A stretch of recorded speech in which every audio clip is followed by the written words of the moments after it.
Mr. Buster Quiz! Mr. Buster Quiz! Mr. Buster Quiz! Mr. Buster Quiz! Welcome to today's video on the second act of Shakespeare's Romeo and Juliet. This is going to be a very brief video of an entire act, so it's going to be quite brief, quite rapid and quite summative. I'm really only focusing on the second scene, the famous balcony scene, but I will briefly talk about the other scenes as well.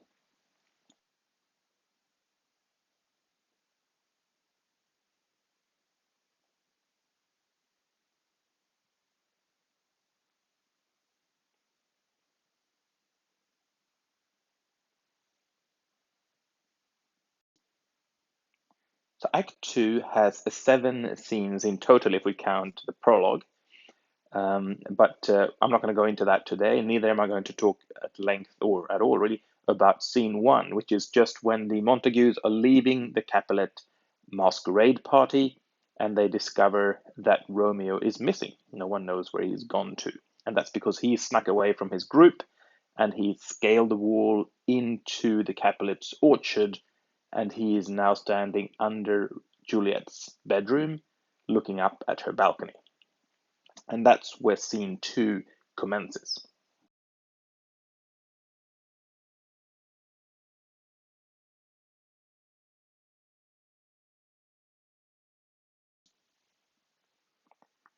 So the guiding question for today's lesson, and that I want you to be able to answer by the end of this lesson, is how does the imagery in this scene, scene 2, how is it used by Shakespeare to develop the character of Juliet and of Romeo? And we'll see when we get into this. So imagery, just to remind you, is figurative language that appeals to one of our 5 senses. So olfactory imagery appeals to our nose, our smell, gustatory to our taste, tactile to touching things, visual to things that we imagine seeing, or oral imagery is making us hear things.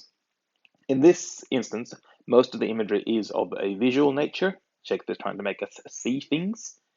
And most of the symbolism metaphors that he uses to create this imagery relate to celestial bodies, so to the moon and to stars and the sun, and comparing the characters to these celestial bodies. And there's also some nature imagery there of flowers, etc. So be alert to those, because that's a question you want to come back to at the end of today's lesson. So for you to be able to annotate and read along with me, if you are using our No Fear Shakespeare edition, we are on page 78 in that edition. So turn to page 78 and you will find these lines. The scene, as soon as Romeo is on the scene and Juliet appears in the window above him, he compares her to a light. He says, "What light through yonder window breaks?" So the window over there is breaking. And he's asking Juliet, the sun, to come out and kill the envious moon. So he's just comparing her to the sun and saying that the moon is envious of her. So the moon, who's often seen as the goddess of chastity and of longing, is jealous of Juliet. Continuing that celestial imagery, so we've got the sun and the moon already. If we move down to line 15 there, Romeo says that 2 of the fairest stars in heaven would, if they had some business, if they had to go away on some holidays or something, and needed a substitute, they could entreat her eyes, Juliet's eyes, to twinkle in their sphere. So her eyes are as bright as stars, and they could stand in for the stars and twinkle for them. And if they were to do a swap and the 2 stars would come and be placed in her eye sockets, then the brightness of her cheek would shame those stars. So her cheeks shine more brightly than the stars in the sky.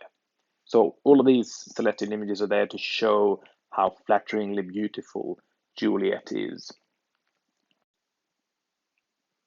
So as you read along, and obviously I want you to read all the text and not just what I'm focusing on here, but I'm not going to comment on the entire scene. But Juliet comes out on the balcony and questions, why, Romeo, are you Romeo?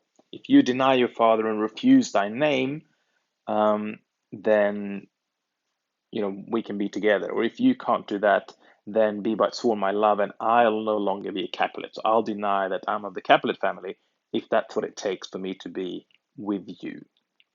And Romeo's kind of, oh, should I speak at this or should I hear more? And Juliet goes on that tis but thy name that is my enemy. Thou art thyself not a Montague.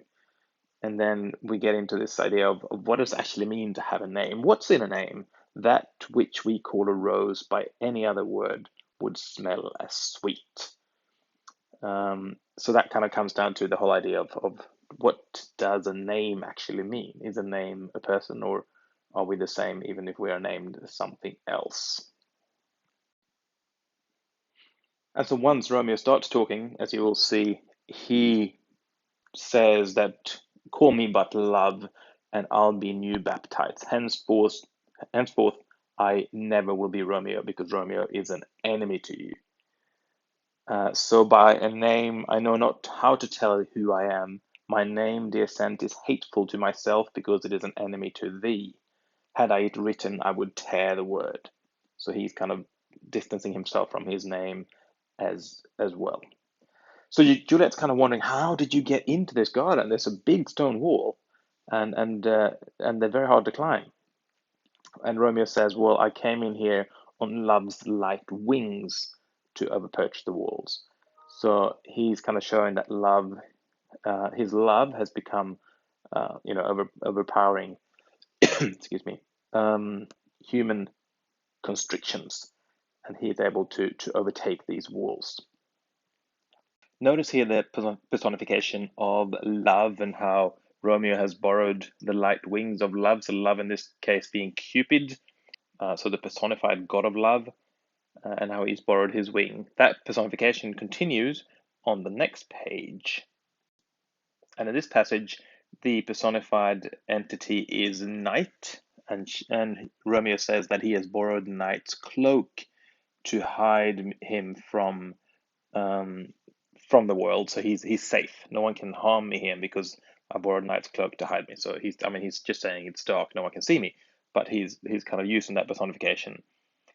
And then he continues to flatter her, and Juliet is saying, well, it's a good thing that the mask of night is on my face, because otherwise you would see how much the maiden blush bepaints my cheek. So you would see how much I'm blushing because I'm being embarrassed by how flattering you are.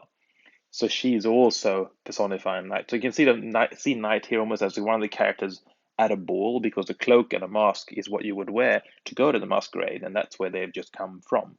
So here we personify night as one of the partygoers, in essence. So as you then read on, you can see that Romeo and Juliet are starting to swear, or particularly Romeo is starting to swear his love to Juliet. And she's saying, well, I wish I hadn't sworn my love already, but since I have, you know of it. And Romeo says, well, I vow by the moon that I love you. And he sees moon in this instance as constant. He sees it as the goddess Diana, who is the goddess of chastity and purity and hunting. So someone who's reliable, and he swears by the moon that he loves her.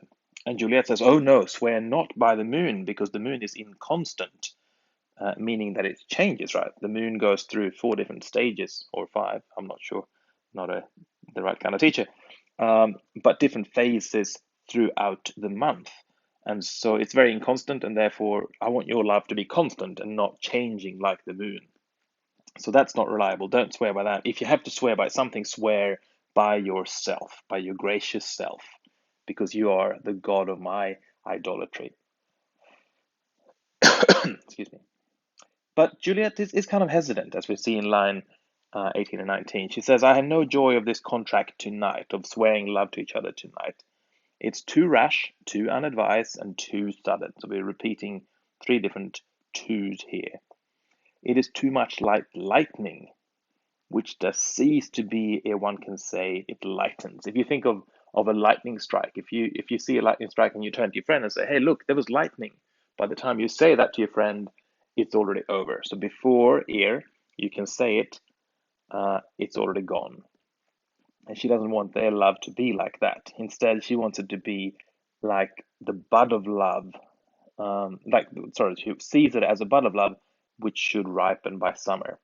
I'm not going to comment on that image because I know that's one of the questions that I put in the worksheet for you. So think about that one and what it means that the bud of love shall prove a beauteous flower when next we meet.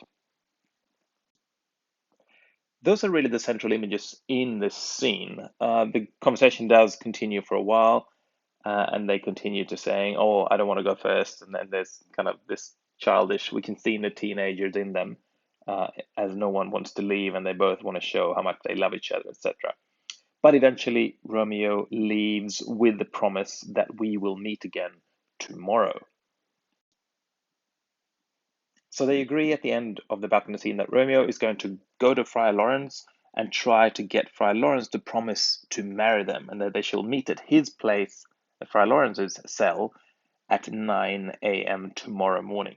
So you've got to bear in mind here the timeline. Remember, yesterday afternoon, yesterday afternoon they met Peter and he invited them by accident to the party.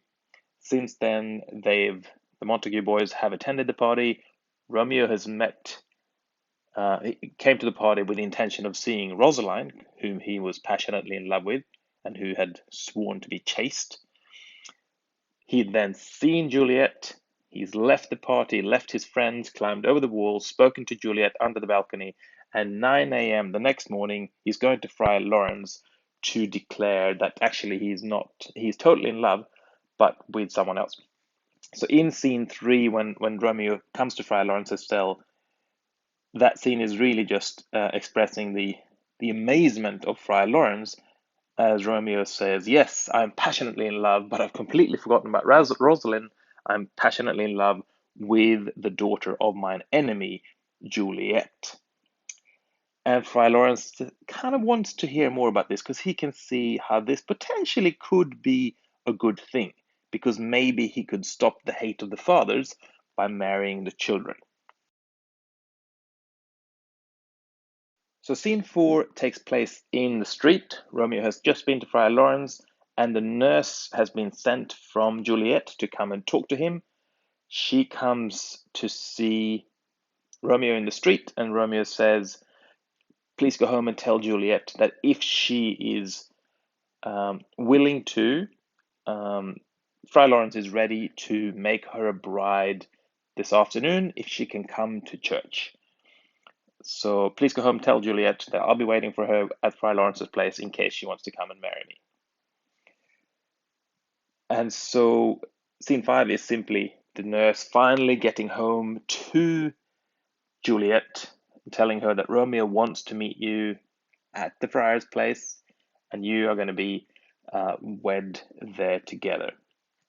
There is some interesting exploration there about looking at how the youthful Juliet is impatient and irrational, whereas the nurse is saying, calm down, and trying to take things slowly. Juliet is really impatient, but we're not going to read that scene today because we're trying to do this in a very brief fashion. We are then concluding the act at Friar Lawrence's cell, where Romeo and Juliet meet up again, and Friar Lawrence is having a hard time just keeping them apart because they're not yet married. And at the end of the scene, they walk off into the chapel to be wedded. And that's as close as we get actually to seeing the actual wedding. The wedding itself does not feature in the play.